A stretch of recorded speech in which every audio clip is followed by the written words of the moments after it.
Hello and welcome. You've checked in again at Crossroads here on Big Centre TV.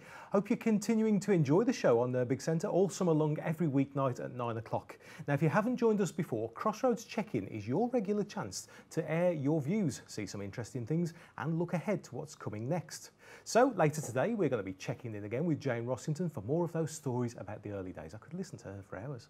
We'll be visiting the post office to get some of your messages you've been sending us all about Crossroads, and as I said, we'll be having a look back at the past week and forward to next week too. So do remember, if we haven't got round to mentioning your message just yet, don't worry, we've still got loads coming in each week and there isn't always time to mention them all. But I'm keeping them safe and I'll have another selection for you today. So yeah, if you want to write to us, then our address is Crossroads Check-In, Big Centre TV, 14A, Lower Hall Lane, Walsall, WS1 1RL.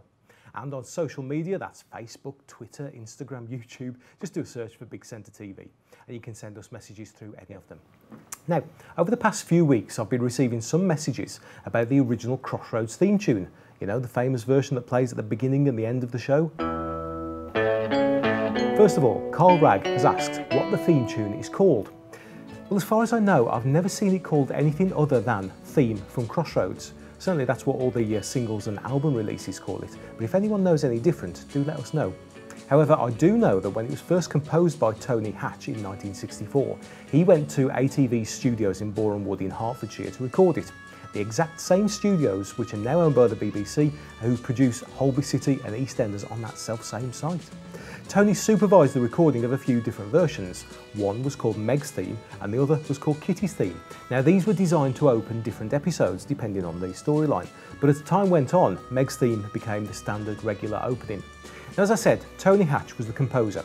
He also wrote the theme tunes for Emmerdale Farm and Neighbours, amongst many others. In fact, Crossroads is actually kind of fairly closely related to Neighbours, but that's another story. Anyway, Tony Hatch wrote the theme tune very cleverly so that there were two melodies played separately and then they overlapped. Meg's theme represented her path in life, then Kitty's theme, Kitty was Meg's sister, illustrated hers, and then when the themes overlapped, that illustrated the crossing of their roads. Clever, eh? Although that wasn't the main reason for the programme's name, that was officially also to do with the fact that the motel was built near the crossing of two motorways just to the south of Birmingham. But of course the music tied it all together nicely, and with the end credits crossing in the way they did too, it all came together in a way that very few TV programmes did in the 1960s. Now a lot of people were sad when the music changed in the mid-80s to a softer piano-based version and the credits stopped crossing, but the theme still remains recognisable to this day, over 50 years since it was recorded. Next, Peter Anthony Rogers says, I love watching Crossroads Check-In. Thanks for putting together such a fun celebration of the series. I have a couple of questions for you. I notice at the end of each check-in you play the theme tune in its entirety, which is the first time I've heard the opening part of it. As I seem to recall, it was always faded in on Crossroads. Did the theme ever get played in full on any episodes? Whilst on the subject of the theme, in an old black and white episode, there was an upbeat version of it in the background. I also recalled the sad theme version of the theme for emotional moments. Do you know if there were any other variants of the theme used in these classic old episodes? I used to love Paul McCartney's Wings version and I'm looking forward to hearing that in future episodes. Best wishes, Peter. Well, we'll come to Wings shortly, but Peter mentions the ending theme with that different beginning. Well again, as far as I know, that beginning was played very rarely on the programme and it was much more common for an extended version of the theme to be used.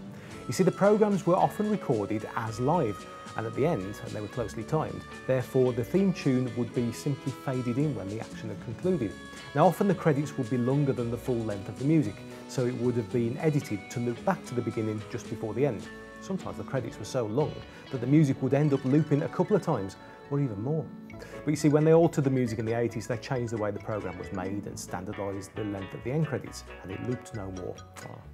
Now as for the other versions of the music, well, we know about the two versions of the opening, the closing theme, a version before the commercial break and a couple of versions for after it, then 3 pieces of music which could be used during the show as incidental pieces to set the scene or the mood. There's a sad version, an upbeat version and a comedy version. Although again, over the years they weren't used quite as much as in the early days, with one notable exception of the sad theme being used in the episodes when Meg left the show in 1981. Now back to the subject of Wings, and in addition to Peter, we've also had another message from Doddy8003 who says, I remember Crossroads used to have a different theme sometimes at the end, composed by Paul McCartney and Wings. Could you play it at the end of Crossroads Check-In please, and tell me when they started using it? Yep, you remember that one very well. Now, Paul McCartney was a bit of a fan of the show, and perhaps as a joke, he recorded his version with Wings to close their 1975 album, Venus and Mars. Apparently, they were later to say that it could easily have been Coronation Street, but you see, the band already knew the chords to Crossroads, and so they went with that. Anyway, Noel Gordon seemed to like it, and pretty soon after, they started using it occasionally in the show, even all the way into the 1980s. Anyway, one little fact for you. On Crossroads on TV, the theme comes to a normal end, but on the Wings album, it fades out, with Jimmy McCulloch seemingly heard to say in the distance, "That's basically it." Apparently you've got the album. Have a listen, see what you reckon.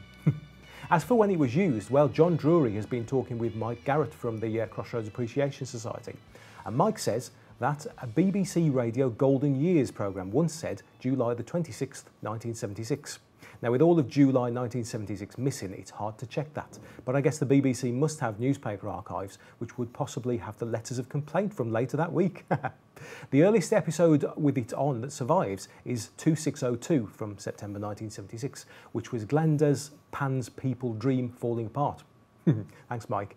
So that means we're around that point on our episodes at the moment. So Peter and Doddy, watch out, because you'll soon be hearing it from now on. And I'll try and play it at the end of Crossroads Check-In one of the weeks. Right, if you have a Crossroads related question, or a Crossroads story, or a particularly strong Crossroads memory, or if you remember stories from episodes that are missing, or you met the stars, or perhaps you've got an old episode on tape, why don't you get in touch with us? On good old social media, it's simple. Facebook, Twitter, Instagram, YouTube, any others? Do a search for Big Centre TV. Use the hashtag BCTV Crossroads to highlight your message, or the email address is crossroads@bigcentre.tv. And finally, our postal address is as follows: Crossroads Check-In, Big Centre TV, 14A, Lower Hall Lane, Walsall, WS1 1RL. Now, still to come today, we'll be previewing some of the episodes you should be seeing during next week here on Big Centre TV, and Crossroads Jane Rossington will be checking in with us once more in the lounge with more of her memories of the early days on the show. Okay, now it's time to take a look back into the archives. And last week saw the wedding of the year, well, 1975 anyway, as Meg Richardson finally tied the knot with Hugh Mortimer after almost a decade of will they, won't they, well, kind of. Anyway, the wedding was hotly anticipated, not least in Crossroads' hometown, or home city, of Birmingham. Plenty of people turned out on the day of filming to watch proceedings outside both the Birmingham Register Office, which was a stone's throw from the actual studio in Bridge Street in Birmingham, right by the Hyatt Hotel, and then St Philip's Cathedral right in the centre of the city. The evening news magazine ATV Today covered the wedding on Monday the 10th of February 1975, and in attendance was presenter Derek Hobson. Meg and Hugh made their way through the crowds from the Register Office to their white Rolls Royce, which in some photographs is seen to be driven by the entertainer Larry Grayson, great friend of Noel Gordon's. The procession went all the way along Colmore Row in the centre of the city towards the entrance of the cathedral, where even more crowds were waiting. Very similar to scenes of a royal wedding, it turned out that some people had been waiting for many hours, some arriving early to find a good viewing position, others finding whatever vantage point they could. Noel Gordon and John Bentley made their way into the cathedral, whilst Derek Hobson chatted with onlookers. That you've received here at the cathedral today. It's fun. Yes. Have you taken the day off work then? No, I don't work. No. I left the house 7:15 this morning. I get back 10 o'clock tonight, I hope. Is it worth it? Yeah. Do you think it's worth it? Especially to see Meg. Have you always followed the serial? Yes, always. And what do you think about this occasion today? I think it's... Well, I don't know, really. I can't say. I wanted to see her, but I don't know what to say about it, because, I mean, everybody's anxious to be here, aren't they? What are you feeling today, Nolly? Well, you know...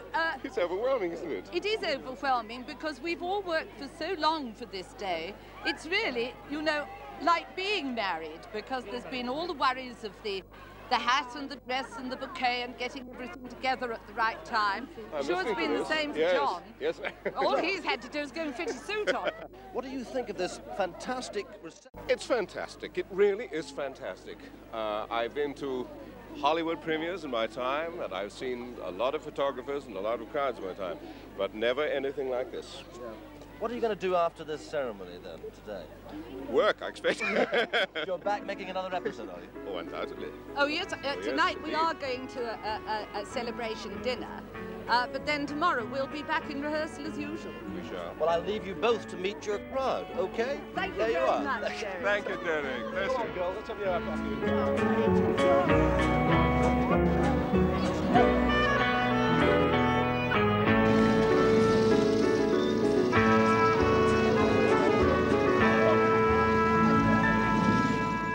Amazing scenes, eh? Once again, just shows you how popular Crossroads was. And to cap it all off, you could even get yourself a permanent souvenir of the wedding in the form of this TV Time special to commemorate Megan Hughes' wedding. Right, we're just going to take a short break now, but don't go anywhere, because in part 2 we'll be taking a look ahead to what's coming up on Crossroads during next week, and Jane Rossington will be joining me in the lounge. Don't check out, we'll be back in a few minutes.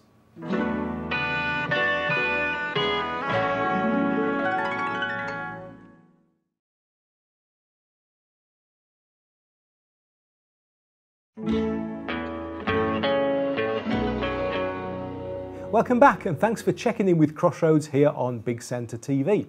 Still to come, we're going to have a look ahead to some of the episodes we're going to be showing during the coming week. But first, it's time to pop through to the lounge for another chat with Crossroads' own Jane Rossington.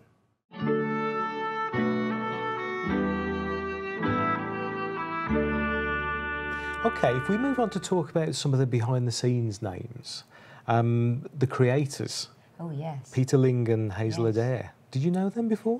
No, I never met them before. And I mean, Hazel used to come up quite a bit, actually. And Peter was very tall and very nice, utterly charming. We didn't see a lot of them because I think, really, in fairness, they were really working hard to keep us supplied, because they've got to write all the scripts, show it to Reg. I say Reg because he was there at the beginning. And that they've got to, then or everybody else has got to read it just to see if they've got any problems that won't work in the set, or we'll have to alter that, or we'll have to say, do you see what I mean? There's all those sort of, which I wasn't really party to. All I did was turn up with my suitcase and work out which dressing room I was in, grab somebody, say, let's do these lines quickly. But it worked as a well-oiled team, though, didn't it? It did. They had their jobs, you had yours, it all came together. Very much. And of course, as you got more used to it, you became aware. I could almost sense that somebody was trying to, I was moving too much or something like that. If they're shooting over your shoulder, you've got to keep very still. And you can't wave your arms about.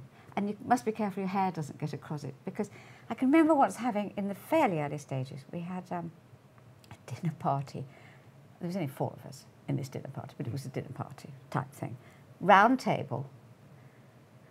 We had 3 cameras, I think. So you had one behind and one over there. And so you've got one that and you could lean forward and talk to somebody, and I'd be picking up on that camera or whatever.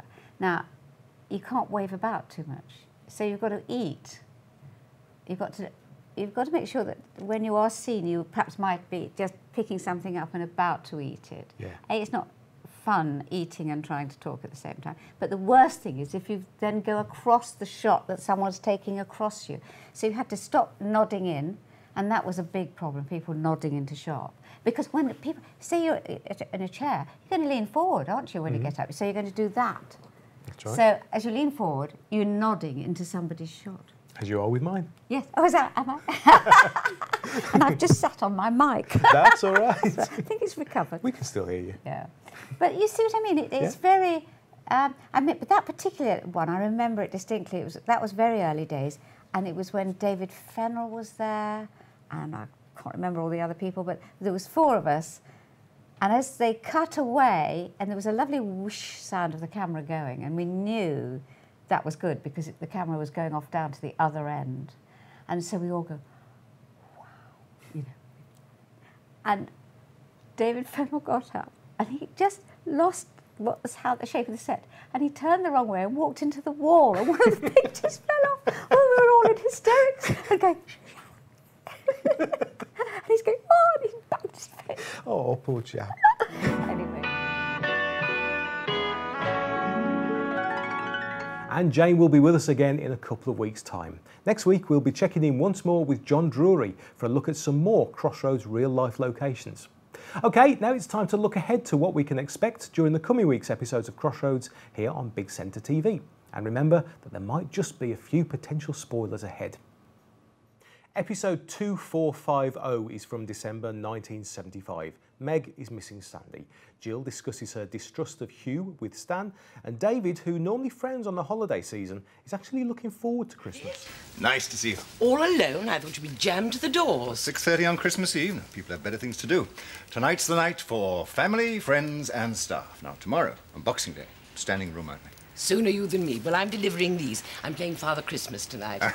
Well, what's funny? Well, Mother Christmas? That's one trick that International Women's Year seem to have missed. Well, I won't tell them if you won't. Right. Now, these are for the motel. Now, that's for Meg, it's for you, and that's for you. Oh, can I open mine? No, don't you dare. It is to go under the Christmas tree. Does Meg still have the great present opening ceremony after lunch? Oh, yes, all part of the tradition. Now, how about a glass of something to keep out the cold? No, I really shouldn't stay. I've got all these to deliver still. Quite all the more reason to have a glass of something warming. Well, if you put it like that. How about a whiskey mac? What a good idea. Episode 2451 is from December 1975. The residents of King's Oak gather in the church and at the motel for Christmas celebrations. Everyone, that is, except Ted Hope. It's all about, doesn't she? I don't know. Toys all over the place. You know, if we'd had some sense, we'd have saved some until we got home. Oh, but darling, you're not going for days yet. You are waiting until the party tomorrow. Of course we are. We wouldn't miss it for the world. Good. We're putting her ladyship to bed early, so she'll be no problem. She's going to be punch drunk after today, I should think. I know exactly how she feels. I mean, what more could you want? Well, speaking personally... What are you hankering after, Amy? Well, seeing as it's tea time... How about a nice cup of tea? Took the words right out of my mouth. Bravo, Well Miss done. Wood. Well done. Beautiful cake. Kept Hello? a bit of a secret. I didn't see you doing that. Yes, yes. Can you hold on? I like it. Me? Yes, for you. Oh, my God. Come on. Hello? Sandy? Sandy? Oh, hold on, darling. All together. Happy Christmas! Episode 2506 is from March 1976. David comes into conflict with Bill Warren over the bar renovations. His mood gets no better when he's paid a visit by Dr. Farnham, who's getting increasingly concerned over Leah's behaviour. Meanwhile, what's happening in Benny's world? What a wind! It's more like January out there. Oh. Miss Diane, she say it's good for complexion. Well, what does she know about it? She never goes out. At least not to do any work. She be always working. Well, where is she now? I don't know. She do say dinner time she would go in village. Oh. Then it's just you and me, eh, Benny boy? For tea, I mean. Oh, yeah. Unless you'd like something else. What you mean? Oh, coffee, cocoa. What did you think I meant? Episode 2518 from April 1976. David becomes increasingly concerned when Leah begins to send him threatening letters. She then turns up at the motel bar and causes a scene. And Diane is surprised to find out that Benny is trying to track down his father. Meanwhile, Vera is due to get a revelation. Goodness, I'm tired. Yeah, I must say, you look exhausted. Yeah, I've noticed it's much more tiring when you haven't got enough to do than when you're rushed off your feet. I might as well go home. Oh, I thought you still got a customer. Sheila's doing her. Oh, I wonder if she's got the time. How do you mean? Well, with all the work she does in the evening. No more than anyone else. Oh, you must be joking. I don't know what you're talking about. I'm talking about her sideline. You know, home hairdressing. Well, surely you know. I mean, you must have heard she's been round everybody touting for business. So that's it. That explains everything. Oh, I don't believe it. Well, she's been doing it for weeks. For weeks?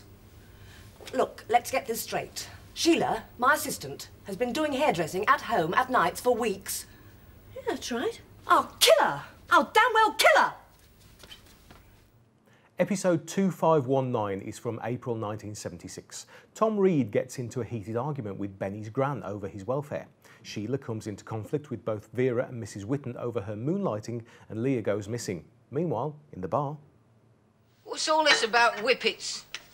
Whippets? £2 on the nose. Oh, that was just a friendly little wager between friends. I thought you'd turned over a new leaf. Well, I have.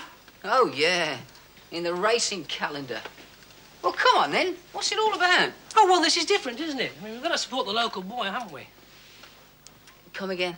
Well, Carney's dog is running tomorrow afternoon, and I have opened a little book upon him.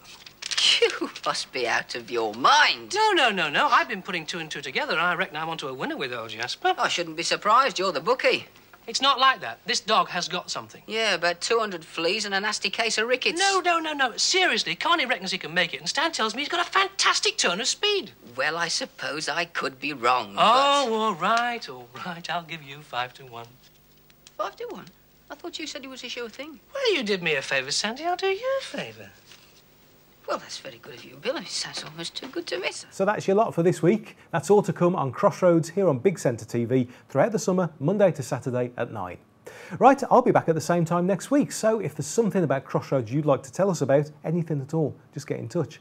Just do a search for us on social media at Big Centre TV, email crossroads@bigcentre.tv, or actually write to us. The address, as we said before, Crossroads Check-in, Big Centre TV, 14A, Lower Hall Lane, Walsall, WS1 1RL. Thanks for checking in with Crossroads. I'll see you again next week. Crossroads Motel, can I help you?